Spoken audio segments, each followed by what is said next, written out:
Bonsoir à toutes et à tous, bienvenue dans Guinée Info Première, les titres de l'édition.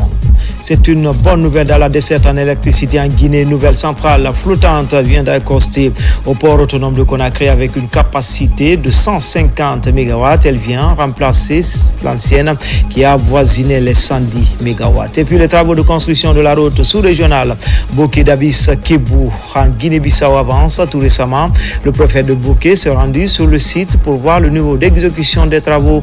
Pour l'instant, le chantier progresse.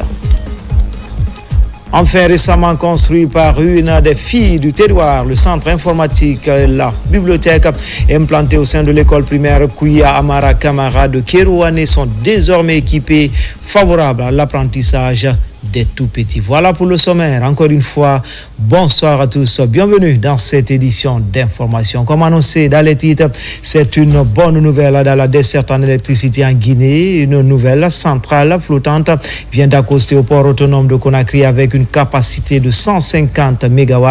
Elle vient remplacer l'ancienne qui était de 110 MW. Des délestages de quelques jours sont annoncés pendant le raccordement. Commentaire Alpha Siagaba. Elle est restée à Conakry durant des mois. Aujourd'hui, la centrale flottante s'apprête à quitter les eaux guinéennes. Le gouvernement, soucieux des conditions de vie des populations, anticipe. Et notre bateau est déjà au quai 10 du port autonome de Conakry. Des travaux de raccordement vont commencer dès ce soir. Au dire des techniciens DDG, les travaux de raccordement vont entraîner des délestages dans certains quartiers durant quelques jours. La précédente centrale de 110 MW laisse place à une autre centrale de 150 MW. Une différence de 40 MW qui va sans doute améliorer la desserte en courant électrique aussi à Conakry qu'à l'intérieur du pays. Le président de la République, général Mamadi Doumbouya, prend à bras le corps la fourniture du courant électrique, d'où cette anticipation de l'État. Ainsi, les citoyens consommateurs sont invités à payer correctement les factures d'électricité et à rationaliser l'énergie dans les ménages. Déjà, une vaste campagne de sensibilisation sur l'installation des compteurs à prépaiement est en cours en ce moment dans tout le pays. Espace santé au centre hospitalo-universitaire de Donka séjournent actuellement des médecins venus de plusieurs pays de l'Afrique de l'Ouest qui se perfectionnent. Ils améliorent leurs compétences en chirurgie maxillofaciale aux côtés d'experts européens de l'organisation Les Enfants de Noma. La qualité des équipements est l'une des causes principales de cette arrivée massive. Plus de détails avec Tchernos Mandialo.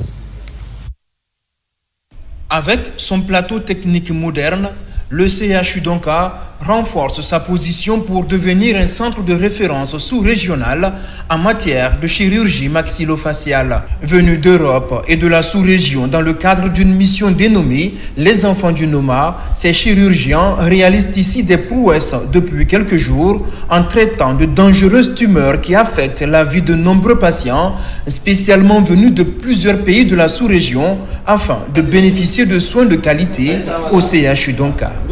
C'est le 16, nous sommes quittés à Bamako et arrivés ici le 17 à 14h, c'est à Guinée-Conakry. Et ils ont fait la prise en charge de lundi passé. Donc ils ont fait le greffage, tout. Donc maintenant, elle se porte très bien. Une centaine de patients atteints de tumeurs sévères vont bénéficier des soins durant 2 semaines. Des opérations chirurgicales complexes qu'apprennent au même moment médecins locaux et étrangers dans un cadre qui fait la fierté du système de santé guinéen. On voit bien que toutes les équipes administratives, paramédicales et médicales font leur possible pour nous rendre la mission la plus confortable, la plus agréable possible. On est sur des locaux neufs et vraiment de qualité, notamment les blocs opératoires. Ce sont des salles spacieuses qui répondent à tous les critères et toutes les normes en vigueur. Ce n'est pas que des Guinéens que nous opérons, il y a des patients qui sont venus du Mali, qui ne peuvent pas se faire opérer au Mali et qui sont intégrés dans cette mission. Il y a des patients sénégalais, des patients du Bénin. Donc cet aspect est fondamental pour nous parce que nous sommes tous en Afrique et puis nous avons les mêmes difficultés. Depuis depuis son inauguration par le chef de l'État général Mamadi Doumbouya en mars 2022, le CHU Donka met l'accent sur la formation du personnel et la modernisation des soins avec un but précis. C'est un vœu pieux du président de la République, du chef du gouvernement, mais aussi du ministre de la Santé, Dr Omar Djoueba, pour que nos hôpitaux aujourd'hui, spécialement l'hôpital national Donka, inversent cette courbe d'évacuation sanitaire à l'étranger. Et avec ces missions médicales, avec ces interventions complexes qui sont réalisées par nos chirurgiens, je pense que c'est un pari qui est en train d'être gagné. Après les blocs opératoires, les infirmières prennent le relais. Là également se déroule un processus de transfert de compétences au bénéfice d'agents de santé guinéens et des pays de la sous-région. Validation technique de la liste nationale des médicaments essentiels révisée. L'idée des autorités sanitaires est de rendre disponibles les médicaments essentiels à moindre coût. À cette rencontre de Conakry, partenaires et acteurs ont échangé sur plusieurs questions liées à la concrétisation de cette liste au bénéfice des patients en Guinée. Explication, Tcharno Maroufba, Mohamed Pati Kamara.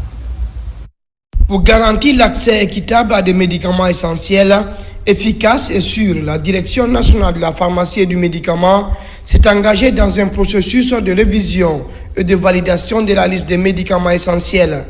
Cette rencontre de Conakry fait suite à celle tenue à Kindia pour doter le ministère de la Santé et de l'Hygiène publique d'un document technique qui constitue un outil stratégique pour ce département. Ce document vient répondre de manière très efficace à la question de la disponibilité des médicaments dans les structures de santé au niveau de toute la pyramide sanitaire en Guinée.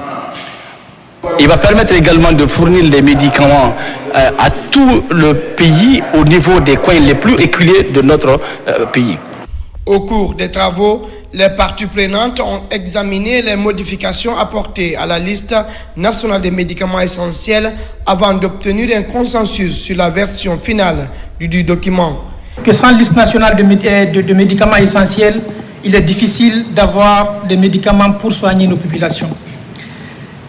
Et CRS Guinée s'inscrit dans le cadre de l'appui au ministère de la Santé et nous comptons continuer à accompagner et à travailler avec la Direction nationale de la pharmacie et des médicaments pour le bien de la population guinéenne. Je vous encourage à vraiment nous rendre une liste de médicaments qui reflète aujourd'hui l'environnement épidémiologique de notre pays, mais aussi qui prend en compte les maladies qu'on appelle les maladies non transmissibles qui aujourd'hui assaillent la population à un taux plus élevé que les maladies épidémiques. À cette rencontre, les partenaires ont réaffirmé leur engagement à accompagner le ministère de la Santé dans cette dynamique de rendre accessibles les médicaments dans le pays.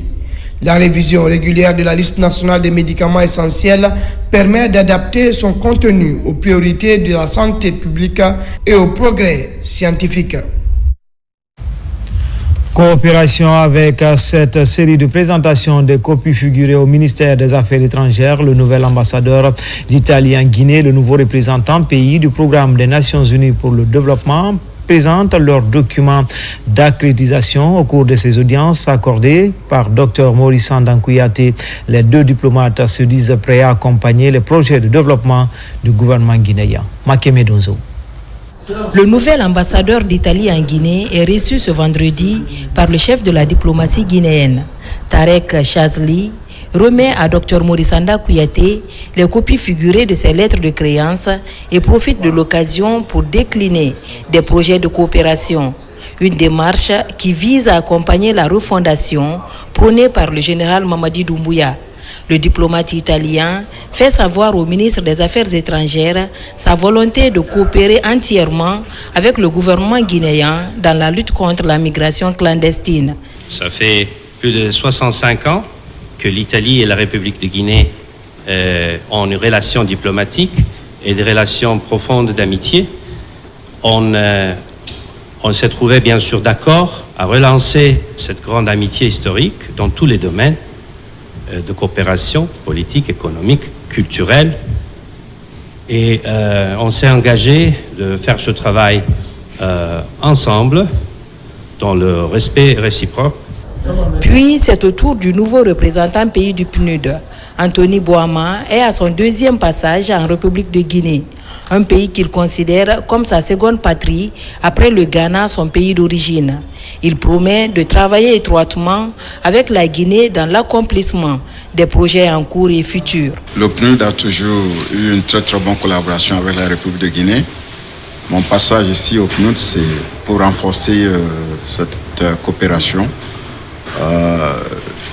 La Guinée prône un développement accéléré et je crois qu'il ne peut pas avoir un mieux partenaire que le PNUD. Et donc, pendant mon temps ici, mon séjour ici, je ferai en sorte qu'on renforce cette collaboration, développe d'autres programmes pour accompagner le programme Simandou pour que le Guinéen puisse atteindre les résultats qu'il escompte. Dr Morisanda Kouyaté rassure ses diplomates de la disponibilité du gouvernement guinéen à travailler dans le sens d'une coopération saine et bénéfique à toutes les parties. Pendant ce temps en province, après leurs installations officielles à l'hôtel de ville, les 22 nouveaux présidents du conseil de quartier de Nzérékoré s'engagent à accompagner les actions de développement du CNRD, un acte salué par toutes les autorités de la capitale de la Guinée forestière. En témoigne leur forte mobilisation lors de cette cérémonie. Lancé Kamisoko, Mohamed Lamine Diallo. C'est par ce tonnerre d'applaudissements que les 22 présidents du conseil de quartier de la commune urbaine de Nzérékoré ont été installés dans leurs fonctions à l'hôtel de ville. Une cérémonie grandeur nature sur fond de l'engagement collectif des promus à accompagner les actions de paix et de développement amorcées sous l'ère CNRD. Nous réaffirmons notre soutien indéfectible au président de la République dans son projet de refondation nationale. Un projet qui place la paix, la quiétude sociale et le développement durable au cœur de ses priorités. Chacun a compris que sans la paix, il n'y a pas de développement. C'est pour cette raison que des engagements sont pris à tous les niveaux pour que chacun œuvre pour la paix et voir dans la vision du président de la République, le général d'armée Mamadi Doumbouya, le CNRD, pour œuvrer afin que la Guinée soit un pays où il fait bon vivre. Ces responsables de quartier sont désormais les garants de la quiétude et du vivre ensemble dans leurs localités respectives. Un engagement volontaire salué par l'autorité préfectorale de la capitale forestière. J'ai compris qu'aujourd'hui il y a l'engagement pour dire qu'ils sont prêts à accompagner toutes les communautés ici présentes, mais accompagner aussi le CNRD et son président dans sa vision pour maintenir la paix et la culture sociale presque à Nzérékoré. Dans un esprit de développement durable et de cohésion sociale, autorités administratives, religieuses et présidents de conseils de quartier ont réaffirmé leur volonté à travailler main dans la main pour le progrès de la Guinée en général et de Nzérékoré en particulier. Dans l'actualité également, les travaux de construction de la route sous-régionale Boké-Dabis-Kébou en Guinée-Bissau avancent. Tout récemment, le préfet de Boké s'est rendu sur le terrain pour voir le niveau d'exécution des travaux sur ce tronçon autrefois très difficile à pratiquer. Le constat est satisfaisant et le bitumage a même commencé par endroits. Younoussa Tawel Kamara, Mohamed Mara. Après quelques mois d'interruption des travaux de la route Boké-Dabis-Kébou en Guinée-Bissau, dû à l'abondance de pluie, l'heure est à la reprise des activités sur le terrain. Pour se rassurer davantage du respect du cahier des charges, le préfet de Boké a jugé nécessaire de se rendre sur le terrain. Partout le long de ce corridor sous-régional, les machines sont en branle en vue d'accélérer le travail pour le respect du délai contractuel. Déjà, la première couche de bitume est visible par endroits. Aujourd'hui, nous avons dit, on va essayer de voir sur la route de Boké, Dabis et Dabis-Kébou. Voilà le goudron derrière vous. Voilà le goudron. Ceux qui disent que l'argent est débloqué, c'est bouffé. Voilà le goudron depuis 1958. La route là n'a pas reçu de goudron. Et pour que les entreprises travaillent tranquillement, il faut qu'ils collaborent très bien avec la communauté. Actuellement, la route commence à être fréquentée par les usagers. Et au-delà de la réalisation de cette route Bokeh d'Abis, il est prévu des pistes rurales pour désenclaver certaines sous-préfectures comme Sansalé avec un pont sur le fleuve Kogon à l'extrémité de Kanyafara. Un ouf de soulagement pour les citoyens. Avant, la route n'était pas comme ça. Nous pouvons circuler maintenant très facilement et le transport même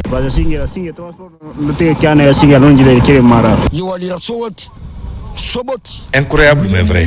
Nous avons beaucoup souffert sur cette route durant des années. Maintenant, nous sommes soulagés. Ici, le préfet est à la base logistique de la société chinoise CRSG en charge des travaux du tronçon d'Abis Kébou. Là aussi, toutes les machines sont mobilisées pour le démarrage effectif des travaux pour un délai contractuel de 30 mois. Nous vous l'annoncions depuis hier, la Guinée renforce son dispositif en matière d'adaptation au changement climatique et lutte contre le réchauffement de la planète avec à la clé le renforcement des capacités de l'ensemble des points focaux climat au sein des structures publiques et privées impliquées ou concernées. Il s'agit de favoriser une meilleure mise en œuvre de la contribution nationale déterminée de la Guinée. Le point avec Mamadou Alpha Baldé. Dans la lutte commune contre le réchauffement climatique, l'élément de référence pour l'ensemble des pays signataires de l'accord de Paris reste les contributions déterminées au niveau national, CIDIEN. La Guinée a élaboré sa première CIDIEN depuis 2015. Elle est actualisée tous les 5 ans. Pour améliorer sa mise en œuvre, les points focaux climat de tous les départements et autres structures concernées renforcent leurs connaissances. La Guinée ayant une empreinte carbone très négligeable par rapport aux émissions mondiales de gaz à effet de serre a plus besoin de s'adapter aux impacts du changement climatique. Pour notre pays, la Guinée, il est temps de passer à l'action concertée et participative. Sous l'égide du ministère en charge de l'environnement et du développement durable, Adapt Action et l'Agence française de développement appuient le processus.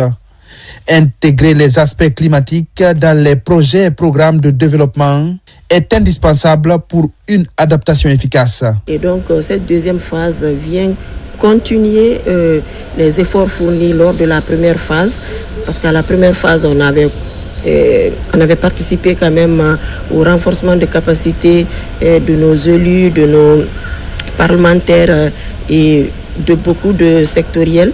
On a même également mis en place des points focaux sectoriels par rapport au climat. Et donc aujourd'hui, c'est une suite à cela. Et donc c'est pour continuer ce renforcement de capacité, vu tous les changements qu'il y a eu. Et donc pour que vraiment on puisse efficacement mettre en œuvre notre contribution déterminée au niveau national. Les impacts des changements climatiques sont là, ils sont déjà très visibles. On a une simulation ce matin qui montrait que si, dans le cas de l'élévation du niveau de la mer de 1 mètre, qui est encore une prévision qui n'est pas parmi les plus optimistes au niveau international. Énormément d'infrastructures, notamment à Conakry, vont se retrouver sous l'eau. Il y a une urgence en Guinée de mettre en place des mesures d'adaptation au changement climatique, et ce, dans tous les secteurs d'activité, et y compris au niveau des ministères décisionnels, donc les ministères de coordination, les ministères de l'économie, des finances, du plan, des budgets. Avec le renforcement des capacités de ces points focaux climat, la Guinée pourrait aller plus vite dans l'atteinte de ses objectifs climatiques et minimiser les impacts des changements climatiques dans le pays. Enfin, récemment construit par une des filles du terroir, le centre informatique et la bibliothèque implantée au sein de l'école primaire Kouya Amara Kamara de Kirouané sont désormais équipés, favorables à l'apprentissage des tout-petits. La donatrice pose un nouveau jalon dans son Sanankoro natal pour soutenir l'éducation à la base. En appuyant l'école guinéenne, l'ancienne députée Diéné Saran Kamara incite les parents à envoyer leurs enfants à l'école. Thiamo Kaba est notre correspondant basé dans la région.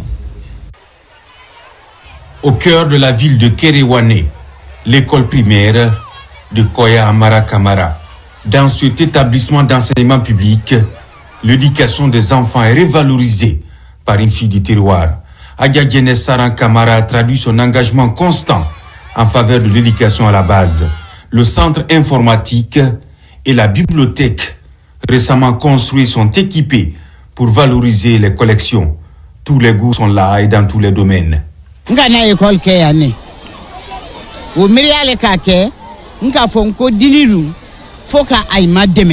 C'est ici que j'ai commencé à fréquenter l'école, raison pour laquelle j'ai décidé d'accompagner l'éducation des enfants. Les fruits de cet engagement, une bibliothèque bien équipée et un centre informatique de 10 ordinateurs alimenté par un groupe électrogène. Élèves, encadreurs et tous les assoiffés de la lecture sont invités à visiter ces lieux d'apprentissage. C'est pour tout le monde. Au sein du système éducatif, ce projet social est bien accueilli pour renforcer l'accès à l'éducation des enfants. Sanankoro est réanimé par cet acte patriotique de l'honorable Diéné Saran Camara, une personnalité qui contribue à l'augmentation du taux de scolarisation des tout-petits. La construction d'une bibliothèque, c'est une action salvatrice, mais aussi l'alimenter en manuels scolaires et les livres pour les cadres, de l'encadrement scolaire et pour les élèves, ça c'est aussi gigantesque. Donc, ce soir, on ne peut que remercier Madame. La récompense divine appartient à Dieu. Merci beaucoup. Au nom de la population de Kerouani, on vous dit merci. Merci pour tout ce que vous avez fait pour Kerouani et ce que vous êtes en train de faire pour Kerouani. Nous comptons entièrement sur vous. Ici, voici la preuve. Ce que vous avez fait pour votre pays, pour votre ville natale. Inch'Allah, nous aussi en train de suivre vos traces. Les perspectives de la donatrice relevaient plusieurs défis dans le registre de l'éducation.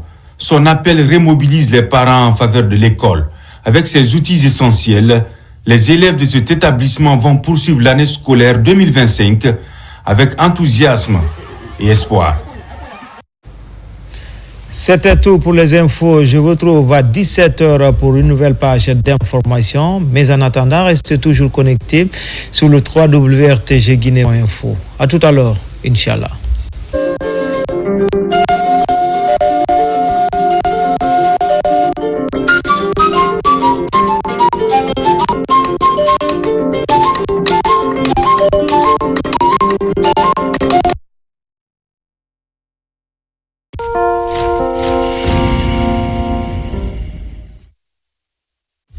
Préparez-vous pour le plus grand événement de Conakry, la Foire internationale de Guinée, FIG. Un événement d'exposition commerciale, artisanale, culturelle, gastronomique, promotionnelle et de divertissement. Sous la tutelle du ministère du Commerce, de l'Industrie et des PME, la structure Benedi Ricor, en partenariat avec l'Agipex et le ministère de la Culture, du Tourisme et de l'Artisanat, vous informe de l'organisation de la 6e édition de la Foire internationale de Guinée, FIG, du 30 janvier au 23 février 2025 sur l'esplanade